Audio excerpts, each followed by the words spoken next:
นี่ก็เคสกันเองกับเพื่อนวันนี้จะเงียนเองเคสอะไรอันนี้พูดถึงการเชื่อมต่อ SCB PS case number 4 oblique 2022 dated 26 May Sanhi Samnile Parni under section 409 oblique 120B oblique 34 IPC rape with 11 oblique 13 within bracket A within bracket 1 within bracket B and 13 2 PC Act 1988 อันนี้ anticipatory bail เราลักลอบไปปชัดกันเจงไวเบลเซลีเล่งวยสมสริโลโซกานายคัดปอกกับเราที่ทุกคนแต่ละเส้นจะพูดสปีกเกอร์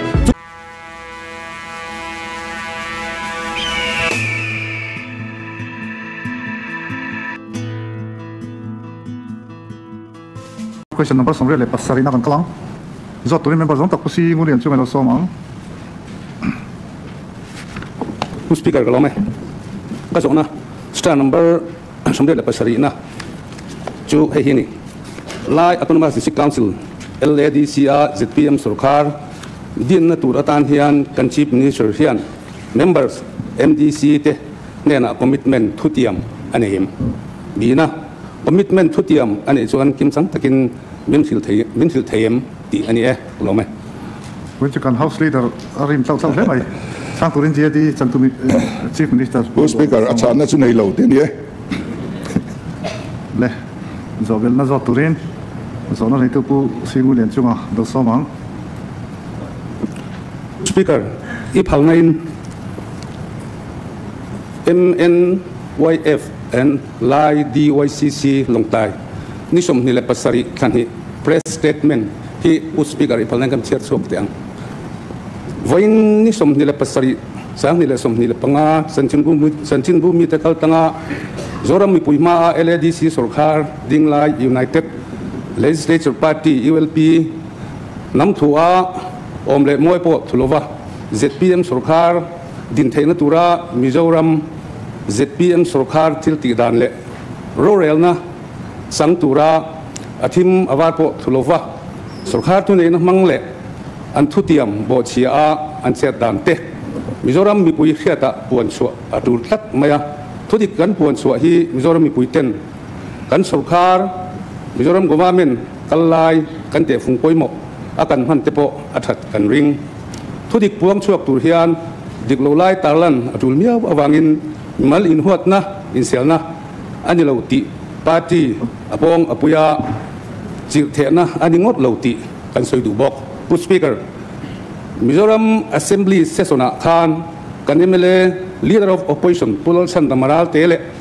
congress mla pusi ngunlian chung te khan tuna LADC sarkar in thak chungchang an soya khan kan chief minister pulal du om khan chiangkwam takasoin LADC a sarkar siam tur hian encourager ma kan siam lo party a an lo lu du an lo lu an duwa keni chuan lo takin kan odong song mai ani ati ani kha hediang taka kan CM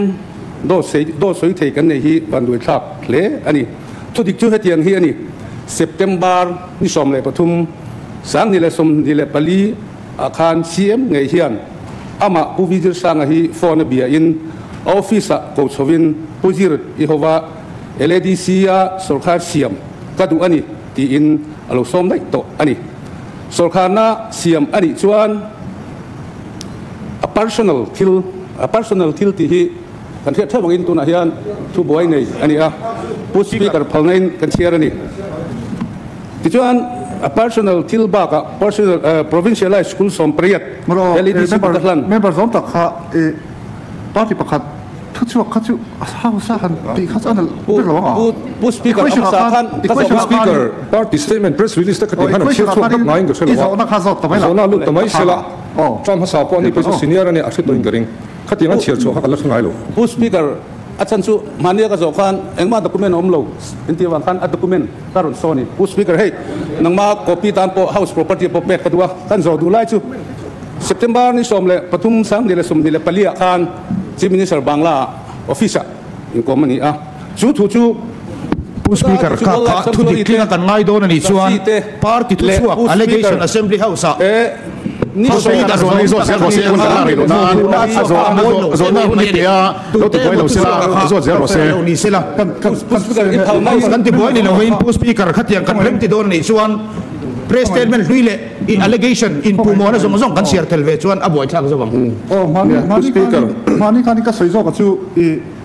evidence material evidence สมเราก็เดียป้าที่ประคัดทุกชั่วข้า evidence สักลิงเราว่ามานี่สวยก็ชูกันที่มินิสารีนักเตียมเนี่ยอัดเตียมเราหม้อจุดชั่วนี่ผู้วิจารณ์สร้างให้จุดเตียมก็เตียมสำหรับเราหม้ออีทีอาข้าก็ evidence material อันสีเราว่าข้าเตียมก็ชู house ช่วงอาจจะเราฉลองว่า member เลย member อินปูน่าอันที่ข้าอินสิเทดังที่ข้าชูเฟลเราก็ตีข้าเนี่ยข้าจกข้าเนี่ยผู้ speaker evidence ช่วยsignature เนี่ย sign เนี่ยparty ประคัดเนี่ยคงไงparty ประคัดทุกช่วงเนี่ยข้าชูevidence สนิทเชี่ยเราevidence ประคัดนี่ให้ตั้งสวยเราลงคอยตะกินผู้วิจารณ์สร้างเฮียนนิชมทันทีสร้างนี่เลยสมนี่เลยปังอาเฮียนตัวน่ะ MNF เละ MNF MDC สมตั้งเฮียน่ะไอ้น่ะอันเลนไลน์นิชมเละนิชมทันทีสร้างนี่เลยสมนี่เลยปังอาเฮียน MDC สมตั้งเฮียน่ะสวยนี่เฮ้ press statement ฮีนี่สมนี่เลยภาษาเรียกชัวกันนี่ดิกลาวันนี่ชวนเฮียดิกลาวันนี่ที่ตูมันสวยเสียน่ะลว่าผู้ speaker มันนี่ก็จะฟังเอ็งมาดูคุมนลวันที่วางเงินให้ไว้น่ะผู้ speaker ให้ house property ทีนี่press release number 1 of 20 sang ya som nile pali ni sari February sang nile som nile paliผู้ speaker không ai kan member seniorania press release hi asa po kan sa tuna amoro chu nala ya kha political party na hian allegation hian he house problem vaka soi hi chu a tha po speaker wa ta na tha pe he da po hian khang kha kan ti ve do na ni chuan ti ve tu hi sang nile som nile pali khan chia chon he political party boinia si ma ta ka hi soi wa du lo thu kha pu speaker ta ba hiar chuwa ta khang ni so ra ngai ta so na kha so na le ho na chu poi sa lo lu speaker le mi sa ta kha hun min pen ta noi kha chu mi lo tu boi lo ram se I phal na dilin press statement po nang ma phal na dilin ka chiar ani pu speaker zo na tam sia hi ka zo na chu man do lo nia chuan zo pat ro se hi ka zo na chu ni som leปทุมสังนี่เลยสมนี่เลยปีเซปเทมเบอร์สมนี่เลยปีขันอันลูกอินพุงเอ็มที่ชวนเหตุที่นิสมทันทีสังนี่เลยสมนี่เลยปังอาจารย์ MNF MDC สมเต็นเฮนะผู้วิจิตรสังเห็นสวยชั่วตัดสีจุนักขังกัน House Leader ต้องตะขันเองมาอินเดียเนี่ยเรียกที่อมเราอธิค่ะ Wildlife เงี้ยคุย Wildlife Sanctuary เต้ห้องคุยNational Park เต้เละ Officer Post สมที่ตัวนั้นฟิลล์เรา permission เป็ดตัวนั้นเราสวยปุ้ยแรงเอ็มทีไรค่ะไอ้dokument เอามาวางอินตาลุ่มตาลังนี่เฮ้ยเราตอนนี้เฮ้ย house property ตามพวกกันไปเรื่อยๆนั่นไงผู้ speaker อีโลกอลเวตันเอาเลยผู้ speaker อันนั้นกันเช่นส่วนอาทิตย์เด็กสักส่วนนิเวลใช่ไหมเราไหมนี่อาจารย์กับเมมเบอร์ข้าซีเนียร์นี่ปาร์ตี้ประคัดทุกส่วนที่จะให้จูเชียร์สักฟูเลยแล้วตัวขันเชียร์หลักล้อกันทันอาจจะนั่นติดเน็ตตู้ติดเชียงตัวต่างขันอันริฟันไม่ตัวขันกันง่ายเดี๋ยวมาเซ็งยังกันขันเชียร์ตากันอินขับเราขันนี่มาเราจะให้จูเอาไว้ถึงช่างสามีละที่นั่นให้จูช่างปาร์ตี้ช่างอมกันนี่มาจะสอดการมีปุ๋ยตาเราเรียวกันนี่จูว่ากันทิลอินโซเต้กันใส่ที่ไปมาฟิกาดีที่ข้ากันให้เราตั้งละที่มานี่ข้านี่ด็อกเมนต์อมเราก็ตีแล้วว่า evidence อมเราก็ตีนี่อันนี้เบียร์นี่ชวนไว้สุดก็เต้ข้าเอามันอีส่วนทุกชั้นนี่วิดีโอเต็มอ่ะด็อกเมนต์ข้าก็สวยแล้วอ่ะด็อกเมนต์อีรอนที่ฮี MNYF ทุกส่วนอะไรนี่เจ๊ละพอดีเซ่ข้าเลยข้าจะก็สวยแล้วมาเซ่ส่วนดัชเชียงจุดที่สวยอมเราเรื่องที่ข้ากันช่างตัวมินิสรีเราสวยตัวง่ายละส่วนโซเบลน่าจะตัวรินเมมเบอร์โซมแต่พูดแล้วเหมือนพูดเตะเราโซมังผู้สปีกเกอร์ก็โซเบลน่าจะ LADC Chief Executive Member ทาร์ผู้วิจารณ์สร้างส่วนเอ็งเคสตั้งยังไงที่นี่จะเป็นส่วนตัวนี้เมมเบอร์ส่วนตับกูอาร์มจักมาเราสมังผู้สปีกเกอร์ก็รู้ไหมLADCอังโต้ขัน CADC อ่ะพอสุรการทักขินออกมาkami no confidence mo suna ZPM MDC ตุนสวยดันส่วน ZPM สุรการพัดส่วน council อัตลีรอได้โลค่ะเฮลัยตุนสุรการนั่นเซลแม็กตุเตคันมินเตียมันยันเตียสุดอดีตเอ็ม ZPM อันเตียมแรงเอ็ม ZPM สุรการโลบังเอ็มนี่additional อาการเอ็งมามินเปโล sarkar ya law dai law riat lang sung hian ang banginga sengkat ma pelo kumina hian su ZPM sarkar lo bang primam ni ti ka kajote ole ate ka sang turin je ti sang tu minister chief minister ni pop ulal do na somang speaker an nu ber kan sang ma sabera nga salai so aboi thak khop maya som lam le son lam te hi dang lam the em maya dan governor pokhanin order kan ti fel mai in dang lam le man mai long ma lo ting eng ya bison ani sik so ya anin biak na le eng thu nge an poi na tan an lam tang siam nan tan engen man kan fiat pui lo te ni chuan ama ro chu lo chung chang a chuan hey salary le nan salary hi a rang om ta lo nuwa hian CIDC son rim chang an lan ase ema lo a ringot hian an budget pum pui changa za sam ko panga velan mang to ni tingai na om lo ni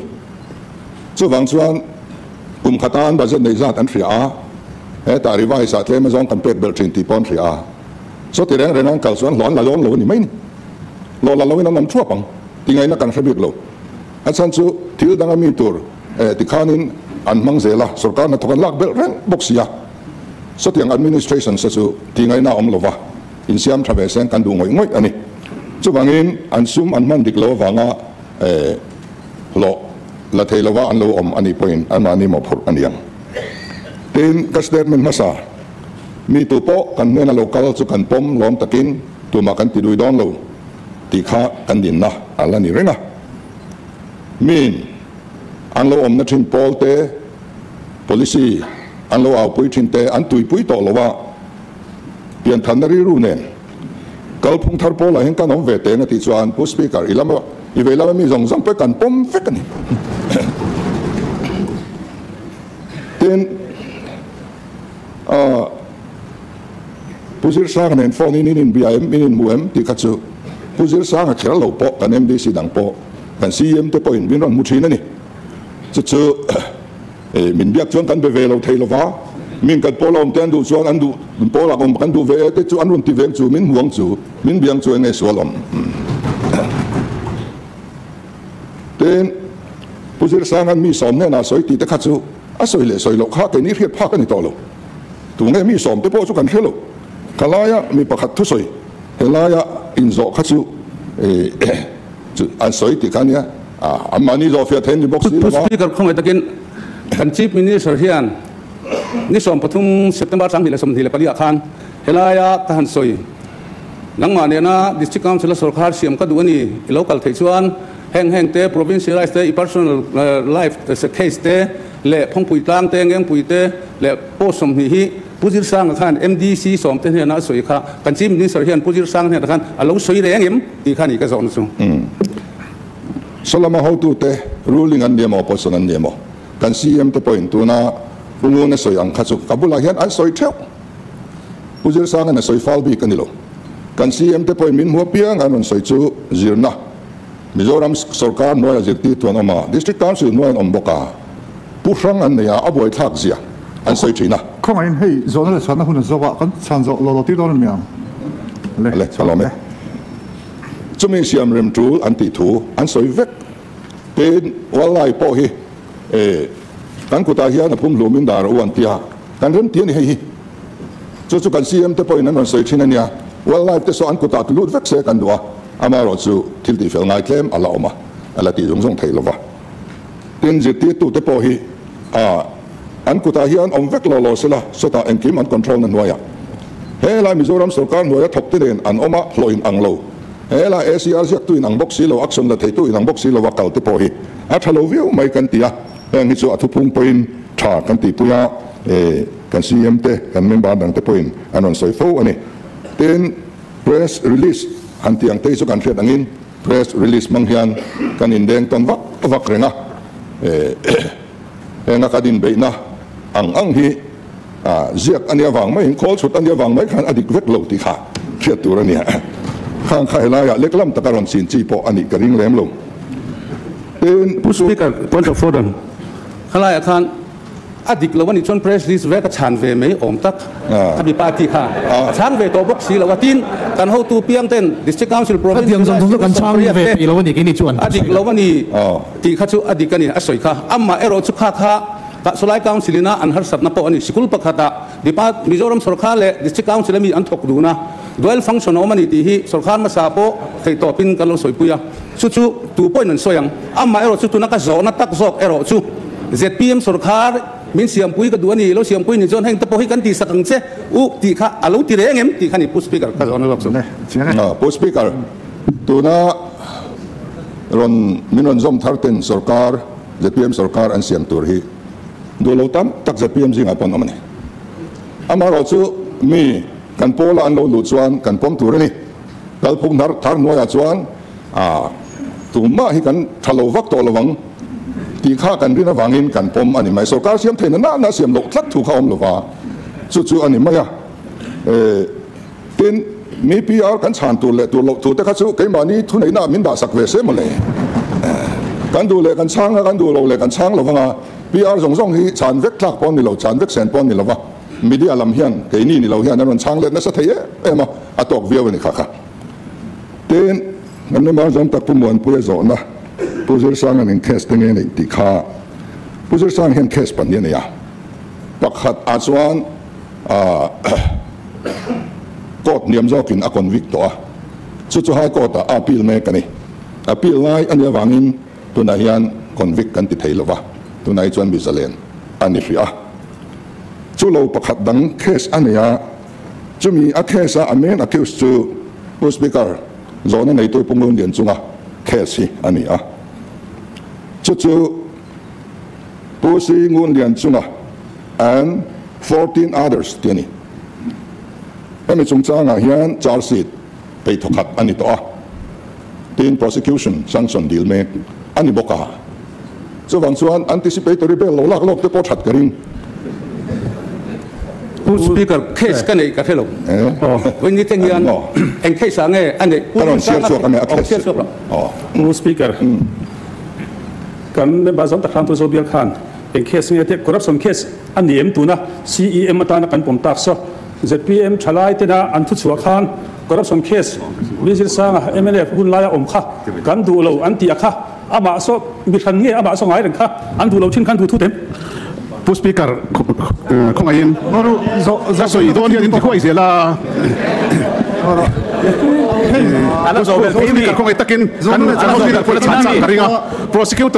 prosecution order po kan ngai tua mek emo as chu tiang tura submit tiang deuh khan swing ka share ka sexual ni mai thian hospital khan prosecution order pola omlo case register pola omlo kha case nei tiang pu kha chi don mi speaker an sexual thei khop maya ei veila mi te hianin case nei lo prosecution sanction and deal ngai reng man le khove la hian le so wang chuan pusir sang a chuan ka member zom tak pungu na case a hian atel veni som pali te zinga atel ve so wang chuan an case so inang renga a case so kan soyenge